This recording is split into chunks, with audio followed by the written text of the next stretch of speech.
They're known as silent destroyers. But they also hide a creepy trait when one of their kind is dying. We're talking about termites in this episode. How can a termite queen lay millions of eggs? How do termites cause billions of dollars in damage every year? And why do the colonies lick their queens to death? Termites are ancient. Their fossils date back about 130 million years to the early Cretaceous period. They can be found on 6 of the 7 continents on Earth, but they prefer warmer, damper environments.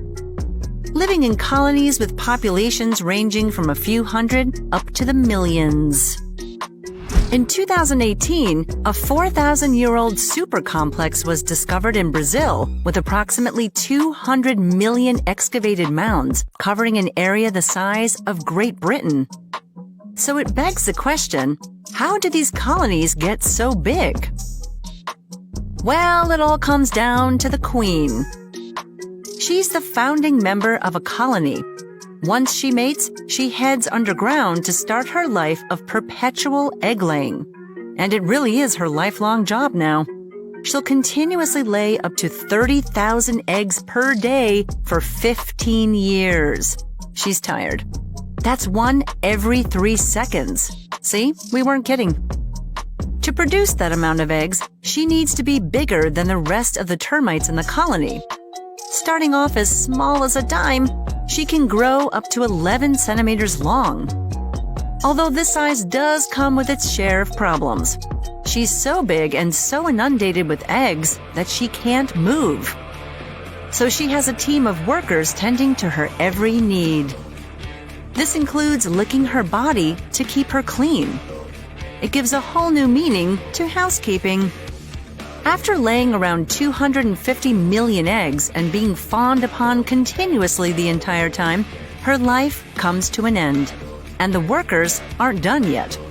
They will start licking her more aggressively, not to clean her, but to devour her. This cannibalistic trait is not fully understood, but there's probably good reason for the workers to do it.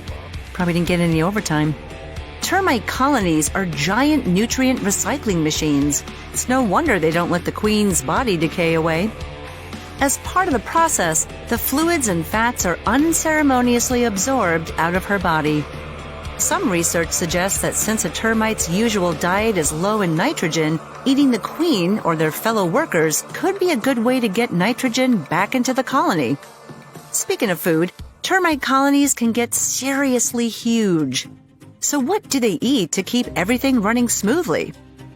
If you've had any experience with termites invading your home, you might have the answer to this one. Their food of choice is wood. They can be extremely destructive when they feed on wooden structures and vegetable matter. Even worse is that introduced species are less comfortable in their new surroundings and are more likely to shelter in our homes and buildings. This leads to greater damage to structures and more frustration for property owners. That damage comes with a $5 billion bill every year in the United States alone. That's a lot of houses and a lot of wood. Wood doesn't seem the most nutritious diet, but it's chock full of cellulose, a complex carbohydrate made up of sugar. Termites have special microbes in their gut that help them break it down and turn it into food. And what's surprising is that termites are not born with these microbes.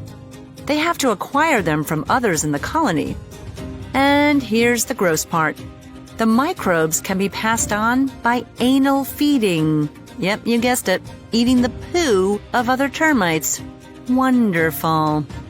If you haven't had your fill of insects yet, then why not check out our episode on beetles that crawl out of their predators' butts?